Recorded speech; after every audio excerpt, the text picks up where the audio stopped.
Hey, salut tout le monde. Un petit coucou depuis Santa Monica. Et je voulais avoir l'impression de faire une balade avec vous. Et papoter un petit peu. Voilà, donc il est aujourd'hui, nous sommes le mardi 29 avril 2025 et il est 8h16 du matin. Et j'avais envie de faire un petit partage.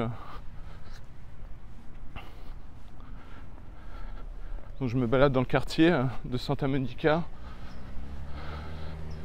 et je m'oriente vers l'océan. Voilà. Et je voulais tout d'abord remercier tous ceux qui me regardent et qui, j'espère, trouvent un petit peu de sagesse utile. Et puis et aussi un grand merci parce que jamais je n'aurais pu penser que cette chaîne m'aurait apporté autant. Et je vois déjà les résultats. C'est-à-dire que cette chaîne m'apporte bien plus que toutes les thérapies réunies que j'ai pu faire toutes ces années pour comprendre ce que je souffrais. Et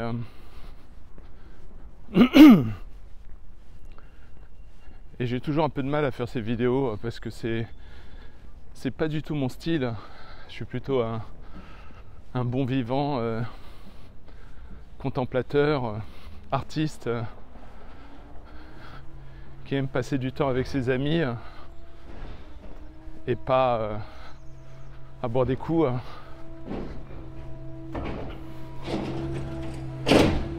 Et pas avoir sa tranche sur YouTube.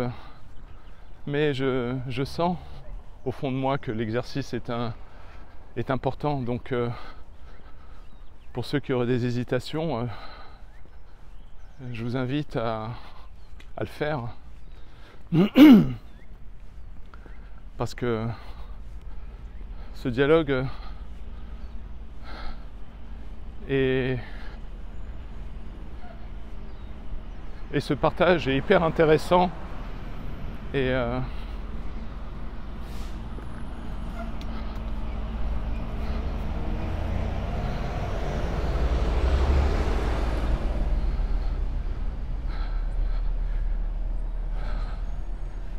il fait super bon là ce matin, comme tous les jours. C'est bizarre, des fois j'ai l'impression que je suis gâté en Californie et je me sens seul avec mes désirs d'aller vivre dans le Maine.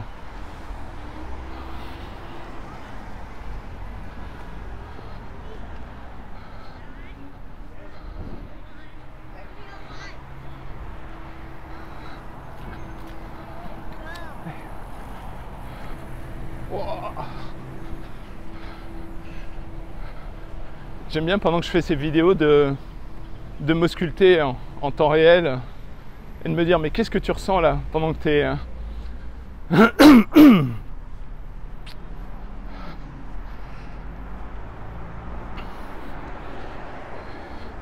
je repensais à ce que je cherchais à faire avec cette vidéo et petit à petit ça se précise. Je crois que mon but c'est de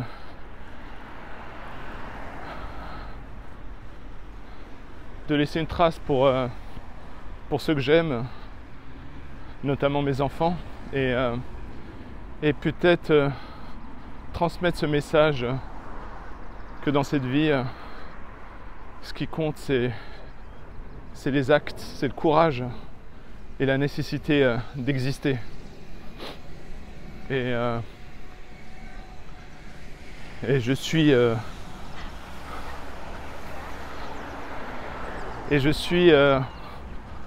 en émerveillement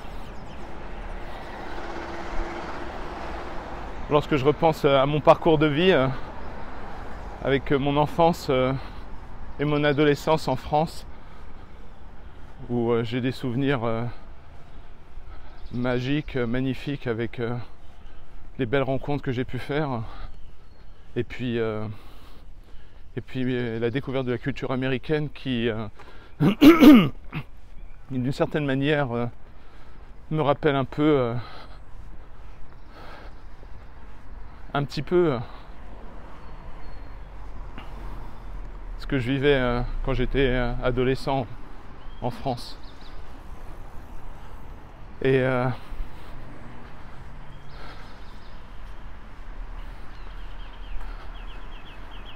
c'est grâce à mon expérience aux États-Unis que j'ai pu vivre un certain nombre de choses qui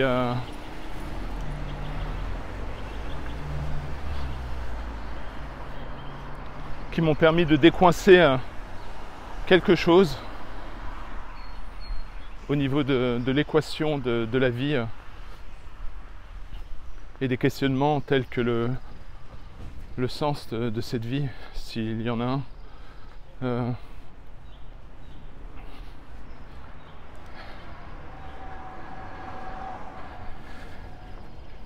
Et je sais que je bassine souvent sur la part mythique qui est en chacun d'entre nous et qui ne demande qu'à se révéler. Cette alchimie, j'ai toujours du mal à la définir parce que elle est différente chez chacun d'entre nous et sa révélation est différente chez chacun d'entre nous. Donc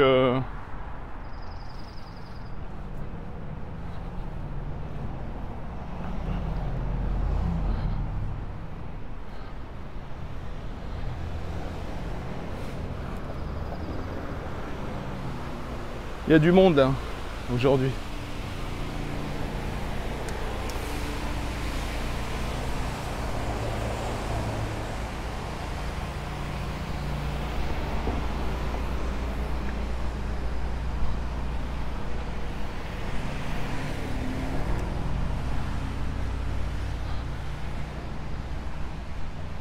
Je vais essayer de prendre une rue plus calme, moins fréquentée, et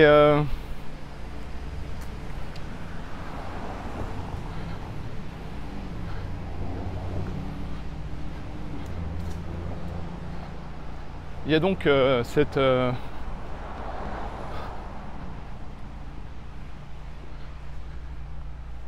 part mythique qui est en chacun d'entre nous, qui pour moi méga évidente et qui est peut-être une révélation de notre âme, de notre être de lumière hein, qui s'incarne, qui se révèle dans cette vie. Et c'est pour ça que j'ai cette hypersensibilité qui fait que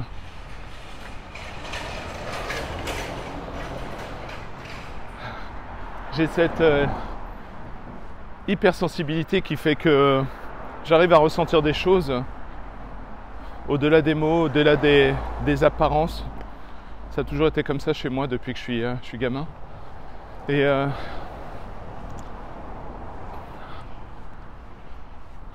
je parle beaucoup de cet aspect mythique qui est en nous et qui, pour certains, lorsqu'il n'est pas révélé, crée une sorte de lacune, de vide dans nos vies. Et je ne sais pas si cette part mythique se révèle ponctuellement, quelques minutes, quelques heures, quelques jours, ou lorsqu'elle se révèle, elle reste très longtemps, j'en sais rien. Mais l'autre jour, je suis tombé sur cet exemple historique de la part mythique. C'est une histoire que vous peut-être vous connaissez, qui est l'histoire de Desmond Doss, qui était un objecteur de conscience pour l'armée américaine, un chrétien, et durant la Deuxième Guerre mondiale a fait preuve d'un acte héroïque, extraordinairement héroïque, où il a sauvé, je crois, 75 soldats de la mort. Et l'histoire est fascinante. Et je cherche pas à dire que notre part mythique doit être associée à un acte héroïque, mais pour lui, dans son cas, ce qui est fascinant, c'est que il a touché à sa part mythique pendant toute une nuit. Et c'est tellement évident que ça se ressent de l'extérieur. Et un autre aspect de la part mythique, c'est que lorsqu'elle se révèle, elle est indéniable pour la personne en question, mais aussi tous ceux qui peuvent témoigner à l'extérieur. Et donc ce type, ce soldat, était objecteur de conscience, a refusé de porter aucune arme sur lui. C'était un chrétien pratiquant. Et je sais pas quel âge il avait, il devait être jeune. Et durant un moment,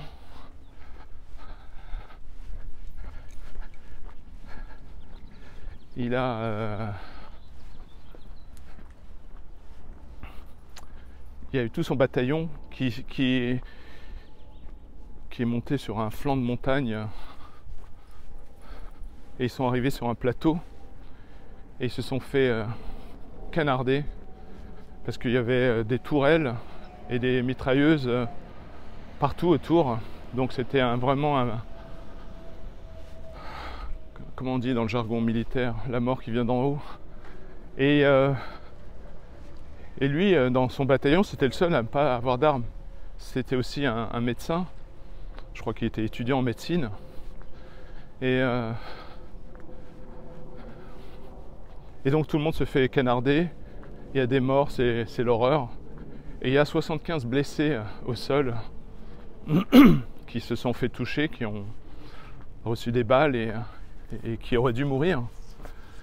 Et ça n'arrêtait pas de canarder. Et durant toute une nuit, Desmond Doss a réussi à aller de soldat en soldat, à pied, à ramper à pied, à soigner tant qu'il pouvait chaque soldat. Et ensuite, à porter sur ses épaules chaque soldat pour les ramener et les faire descendre en corde à l'opposé sur le flanc de montagne. Et il a fait ça toute la nuit. Donc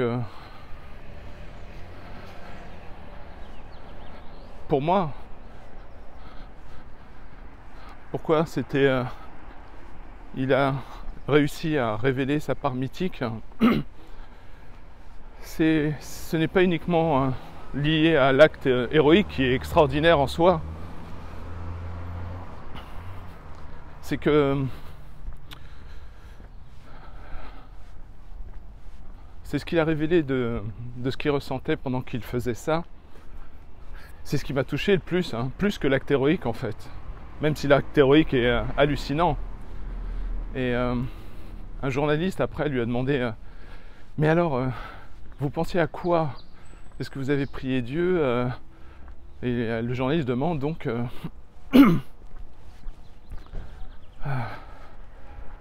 ce qui lui traversait par la tête. Donc Desmond Doss lui répond qu'il a prié. Et je crois que le journaliste, je ne peux pas faire la retranscription littérale, a demandé mais donc vous avez prié Dieu qui vous épargne, ou que les balles ne vous atteignent pas. Et Desmond de répondre non. À chaque fois que je ramenais un mec, un blessé, je priais Dieu en lui demandant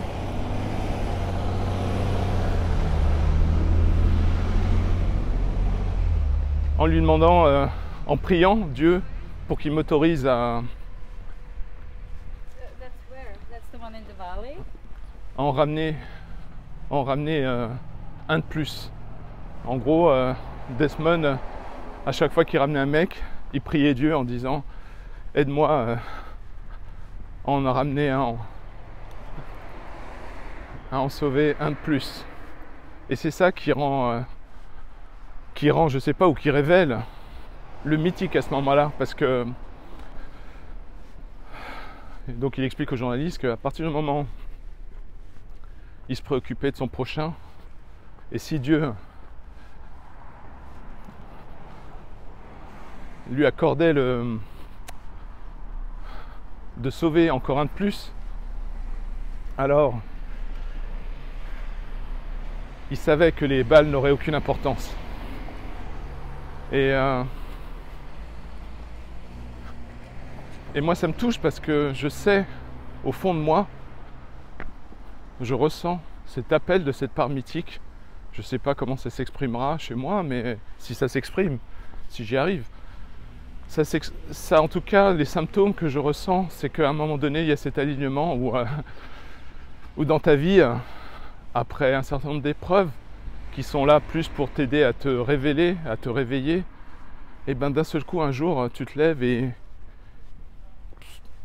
il se passe un truc, tu as un alignement de tout, et tu as l'impression que tu as l'univers, tu as Dieu, tu as tes ancêtres, ceux qui t'aiment, tout le monde est aligné derrière toi. Et à ce moment-là, il y a une sorte de réalisation, un mélange entre l'honneur qui t'est fait et de pouvoir révéler l'extraordinaire qui est en chacun d'entre nous. Voilà. Je crois que j'en aurais assez parlé du mythique. Et donc voilà, j'avais en tout cas, entre autres réflexions dernièrement, je repensais à mon enfance et mon désir énorme de réussir ma vie en acceptant tout ce que, comme vrai, tout ce que la société, l'école me disait. Et aujourd'hui, j'ai l'impression que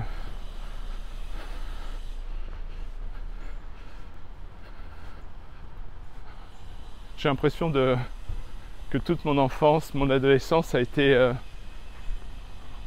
en tout cas par rapport aux valeurs qui m'ont été communiquées, comme un grand mensonge. Et c'est pour ça que les vidéos que j'ai faites pour dire pourquoi je n'étais plus de gauche, ça dépasse l'aspect politique. Et donc aujourd'hui, avec le recul, avec les épreuves que j'ai pu traverser dans ma vie, qui m'ont poussé à faire des recherches, pas uniquement intellectuelles, mais aussi à vivre ces découvertes, me rendre compte que on m'a endormi depuis que je suis tout gamin avec des valeurs factices qui sont belles et nobles sur papier, mais qui sont en total décalage avec le vrai, avec l'amour, et qui nient justement la part mythique qui existe chez les hommes et les femmes. Et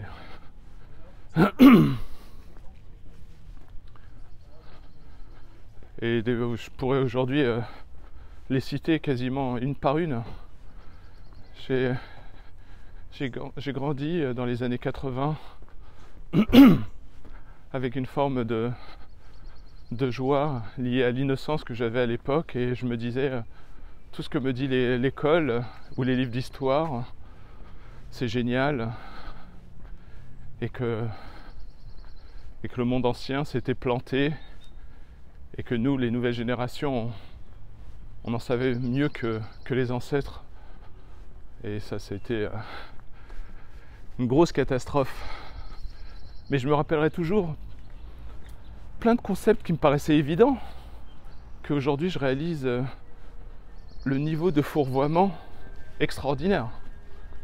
Par exemple, j'en ai déjà parlé une fois, mais tu prends la séparation de l'Église et de l'État. Je pense qu'aujourd'hui, tu prends n'importe qui en France, tout le monde te dit ben ouais, c'est évident, c'est génial, c'est un progrès. Mais quand tu fais un travail sur toi, quand tu creuses le concept, tu te rends compte de la supercherie. Je ne suis pas en train de dire qu'il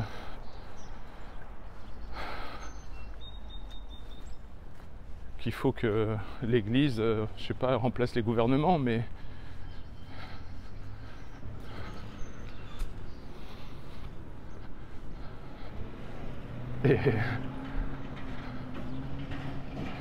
mais si tu regardes la culture américaine,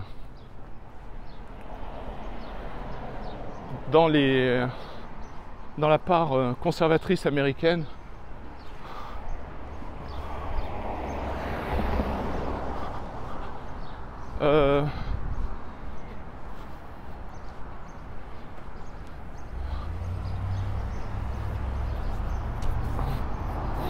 le gouvernement est censé être au service du peuple et est censé être le plus petit qu'il soit. Et le peuple et Dieu sont censés être plus importants que le gouvernement. Et j'en parlerai un jour, mais la Constitution américaine est un document d'une brillance rare, et la déclaration d'indépendance aussi. Et les mecs, c'était des génies. Non seulement ils ont créé les fondations des États-Unis, qui ont intégré la part mythique de l'individu et de la civilisation. Et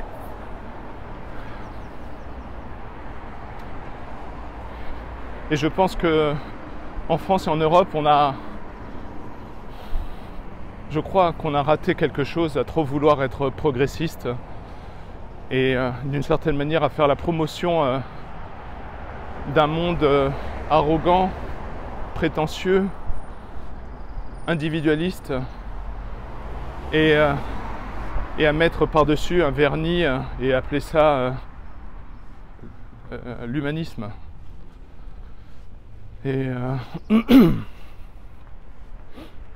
c'est pour ça que aujourd'hui, à mon âge,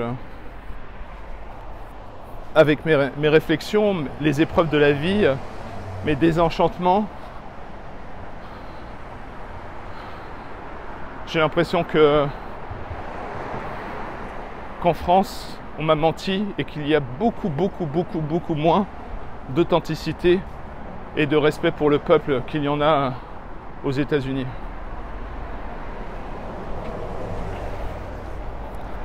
En France, on est traumatisé, je crois,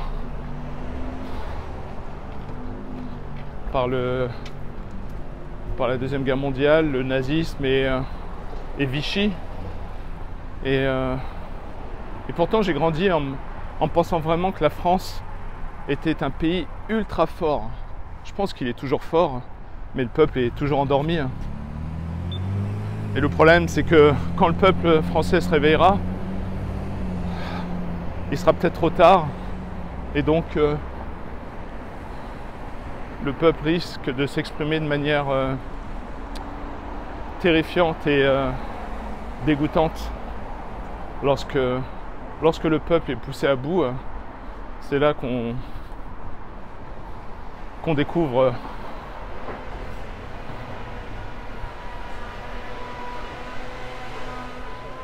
la part inhumaine, barbare du populisme. Et donc pourquoi je disais tout ça, c'était par rapport à la séparation de l'Église et de l'État. Donc moi, quand j'étais gamin, on me dit putain, séparation de l'Église et de l'État, j'ai trouvé ça génial. Je me rendais pas compte qu'en fait c'était un fourvoiement à l'époque, parce que si tu y penses 2 secondes,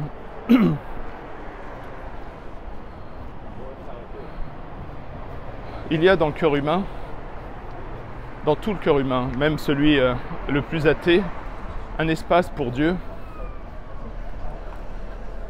Et si tu mets pas Dieu dans cet espace du cœur, bah tu seras forcé de mettre autre chose. Du narcissisme, des idéologies, une quête à la con, l'écologisme par exemple. Et donc ce désir qui est en chacun d'entre nous d'avoir une relation avec le divin, le cosmique ou Dieu, on ne peut pas s'en échapper. Et donc l'esprit moderne va utiliser ça pour créer du sens en mettant dans cet emplacement du cœur tout et n'importe quoi. Ce qui est pour moi le pire de l'errance.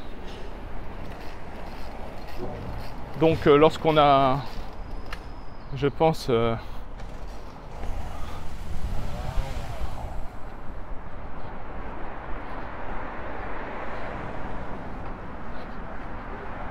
qu'on a voulu bien faire en séparant l'Église de l'État, mais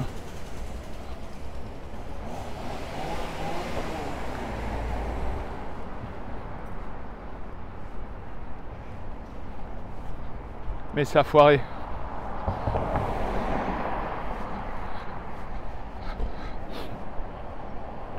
Parce que dans l'inconscient collectif, lorsque tu sépares l'Église de l'État, tu dis à un très grand nombre que l'Église et l'État c'est la même chose, ou il y a une sorte d'équivalence de forme, et inconsciemment tu sous-entends, tu envoies le message que tu peux choisir, et que genre tu peux choisir d'aller à l'église ou bien simplement de respecter le gouvernement, l'État, et te faire plaisir à consommer. Et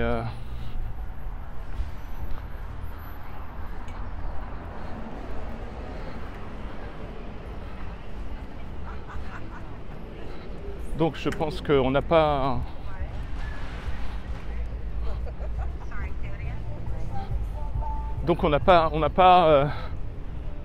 je suis désolé de parler lentement, je suis en train de regarder tout le paysage en même temps, et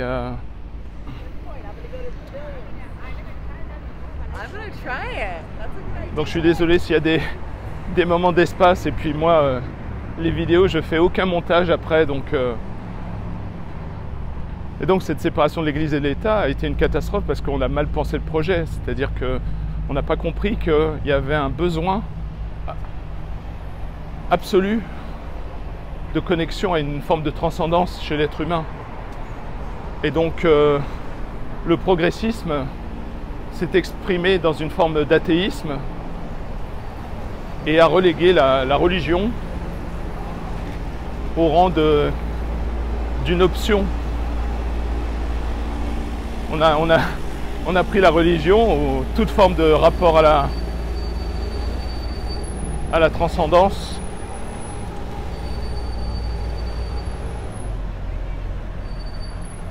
comme un produit auquel on a mis ça sur une étagère d'un supermarché, hein, et on a dit à la population vous pouvez acheter ça éventuellement si ça vous intéresse, mais si ça vous intéresse pas, ce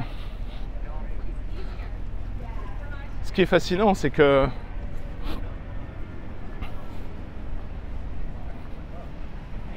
pour moi, encore une fois, je le dis, on m'a menti sur tout. Et je pense que on a atteint les limites de la connerie dans les civilisations, parce que comme j'en parle souvent, je crois que toutes les religions reflètent ce principe de 3 cercles. Le cercle de l'enfant protégé par le cercle de la mère, et le cercle de la mère et de l'enfant protégé par le cercle du père. Ou de la... C'est pour ça que j'assume complètement, pour moi,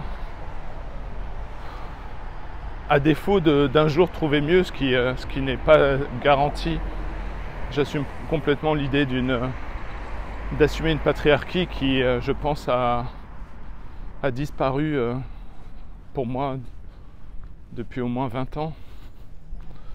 Et pas pour faire la promotion du mâle ou du père, mais parce que je pense que toutes les expérimentations qu'on a essayé de faire vont à l'encontre de la sagesse qu'ont essayé nos ancêtres de nous transférer. Et je pense que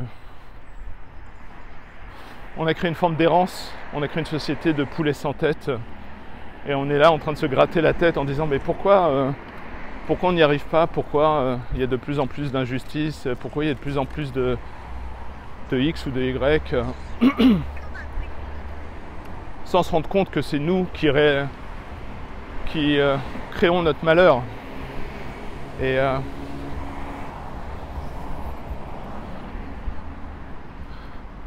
Et donc cette séparation de l'Église et de l'État, c'est fascinant parce que je pourrais pas en parler pendant des heures, alors que moi à l'époque, on m'a balancé ça et pour moi c'était de l'ordre de l'évidence. Mais le problème c'est que si tu ne fais pas partie d'une tribu ou d'une communauté ou d'une famille puissante, bah, tu ne peux pas avoir les mentors qui pourraient t'aider à développer non seulement ton esprit critique, mais aussi à te promouvoir la quête intérieure vers l'idée de développer une relation avec une transcendance, quelle qu'elle soit.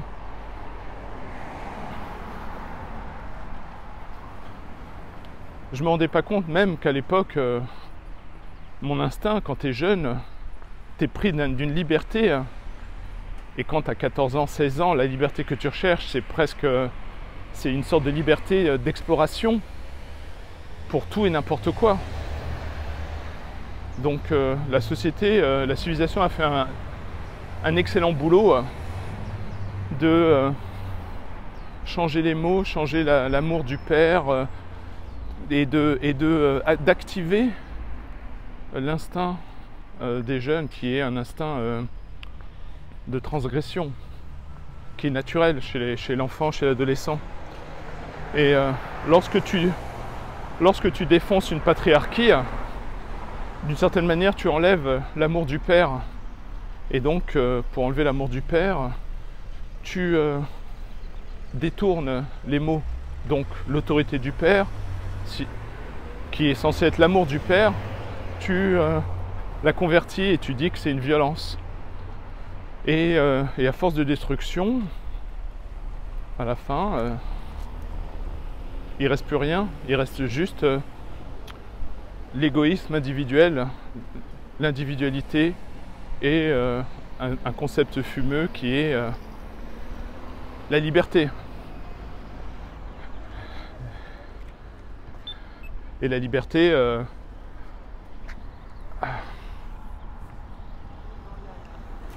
c'est une forme d'abandon. J'en parlerai un jour en détail, je crois que j'en ai déjà parlé, mais la liberté c'est bien, mais dans le fond ce qu'on recherche, c'est l'amour des siens. Et si l'amour des siens c'est la restriction, eh ben on préférera ça que d'être abandonné à nos propres libertés.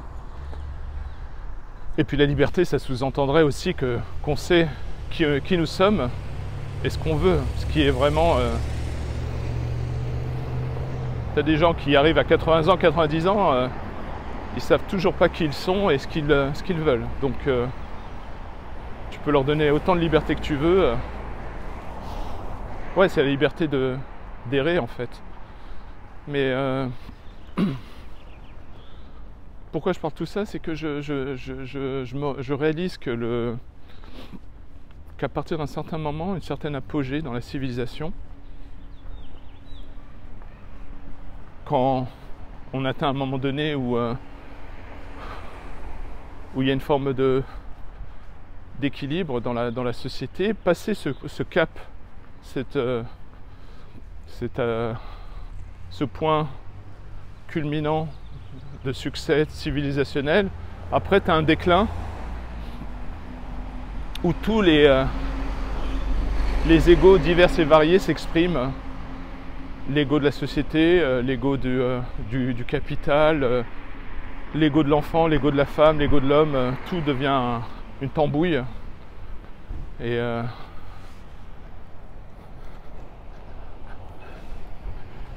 donc moi j'y ai cru à la séparation de l'Église et de l'État, alors que dans mon fond intérieur, j'aurais rêvé d'avoir un ou deux mentors, qu'ils soient religieux ou pas, je m'en fous.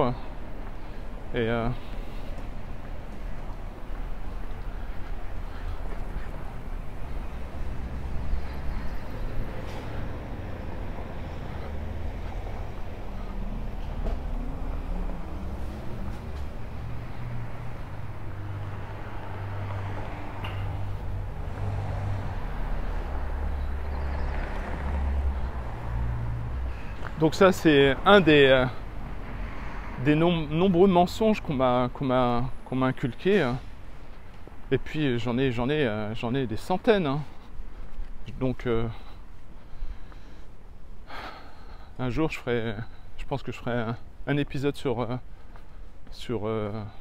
les hommes et un épisode sur les femmes, afin d'être équitable. Mais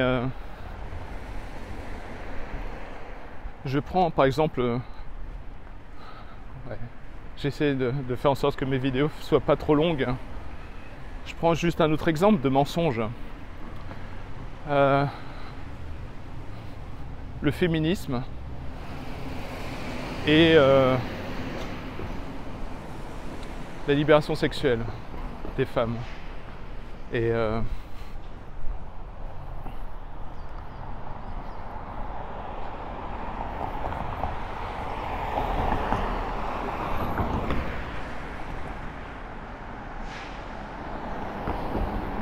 Et donc, pour le féminisme, il faudra que je fasse un ou deux épisodes pour parler de ça, parce que c'est l'une des plus grandes supercheries. Je pense que les intentions derrière étaient nobles, mais je pense qu'on a créé un système qui finalement dessert les femmes à un point, et je pense même que c'est une des forces qui détruit la civilisation. De toute façon, moi je suis partisan d'aucune idéologie, quelle qu'elle soit, parce que je crois connaître suffisamment la nature humaine pour savoir que quoi que tu fasses, à partir du moment où ça implique des humains, c'est voué à la corruption. C'est pas possible, il n'y a pas...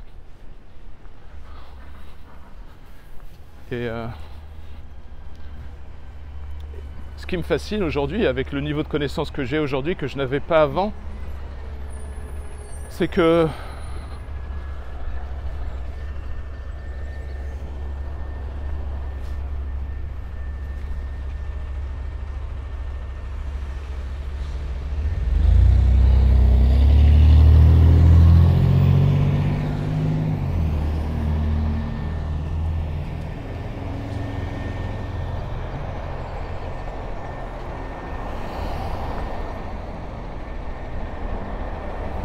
la libération soi-disant sexuelle des femmes, je sais plus c'était en quelle année, c'est un très bon exemple de ce que j'essaie d'exprimer.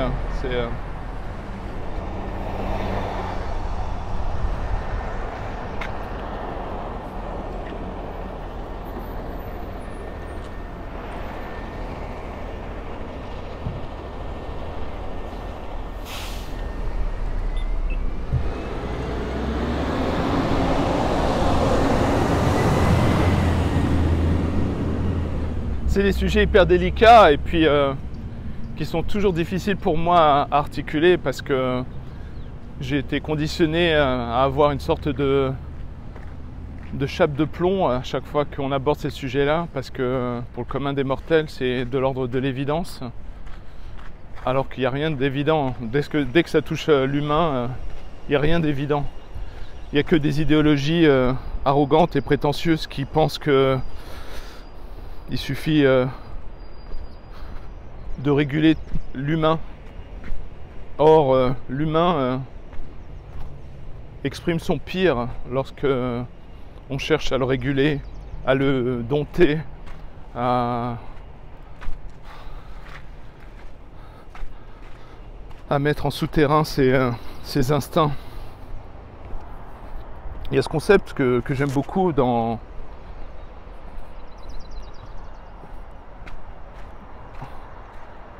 certaines sagesses spirituelles, c'est la notion que tout ce qui existe dans cette vie fait partie de la création. Et donc que tout, d'une certaine manière, a été créé par Dieu. Et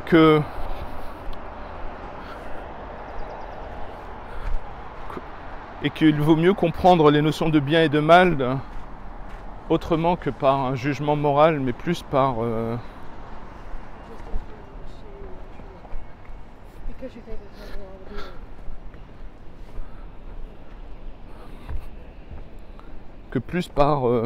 identifier le mal par ce qui divise et le bien par ce qui connecte. Et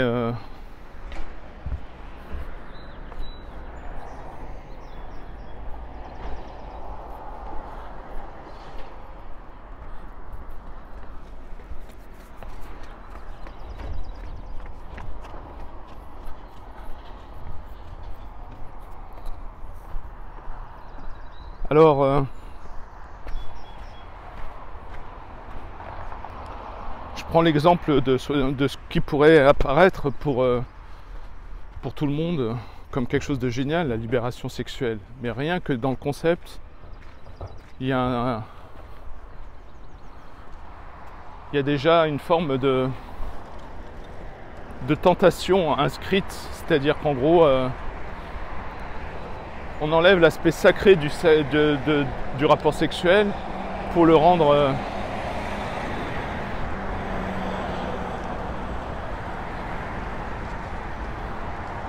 pour l'intégrer comme une option. C'est-à-dire en gros derrière ce que fait très bien les progressistes de gauche, c'est de détourner les mots. C'est vraiment du 1984 à Donf. Et la libération sexuelle, c'est de créer une graine dans le cerveau féminin pour dire qu'elles doivent se libérer, s'émanciper à travers leur sexualité. Et pour moi, c'est une catastrophe de chez catastrophe. Mais je ne pouvais pas m'en rendre compte à l'époque. Parce que pour moi, j'étais là, avec mon égoïsme, et on me disait ouais, il faut faire tellement de bien aux femmes, et en fait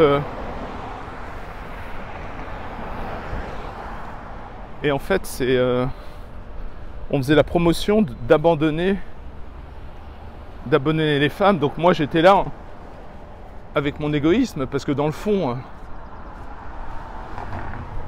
est-ce que je me souciais vraiment des femmes? C'est pas sûr, hein. Je pense que je me souciais plus de mon image, donc comment apparaître le plus rapidement comme un être vertueux. Donc ouais, vas-y, qu'est-ce que tu veux me vendre? Féminisme? Ok. Désolé, la vidéo a été interrompue, j'avais une alarme, et donc j'ai décidé de couper court à ce moment-là. Donc je suis encore désolé d'avoir coupé abruptement la vidéo. Ça m'a donné le temps de réfléchir et de me dire que peut-être que je devrais faire des épisodes pour chaque sujet. J'ai essayé, je crois, d'en mettre trop dans un même épisode. Donc sur le sujet de la libération sexuelle des femmes, je ferai un épisode rien que pour ça. C'est méga fascinant. lorsqu'on veut bien s'intéresser au sujet. Sinon, au prime abord, on se dit bah quoi, tout va bien bref. Et c'est intéressant de comprendre un petit peu les intentions initiales, les fourvoiements et ce que ça donne au niveau sociétal, le genre de valeurs qui sont promues. Donc j'espère que vous ne pensez pas que je suis en train de faire la promotion d'un monde extrêmement puritain mais je pense que on s'est vautré sur un certain nombre de choses parce que sur papier il y avait une bonne intention, mais alors la cata que ça a été donc d'ailleurs je comprends pas, puisque j'imagine que ce sont des gens intelligents qui ont créé ces mouvements, ces idéologies, donc voilà, je suis désolé d'avoir coupé l'épisode comme ça, donc c'est pour ça que je mets ce petit insert et je vais commencer petit à petit à aller sur ces sujets-là et d'expliquer en tout cas de ma propre perception entre ce qu'on m'a appris à l'école, ce que j'ai pu voir dans le monde réel et petit à petit la découverte de mes principes personnels et le clash dans tout ce bazar. Donc je vais faire ça très bientôt, je pense un ou deux épisodes plus tard, je commencerai à parler, je sais, j'ai pas encore le titre d'une série d'épisodes peut-être liés autour de ce que je considère des mensonges ou des fourvoiements. Voilà. Merci à vous tous, à très vite, salut, ciao, bisous, non je déconne.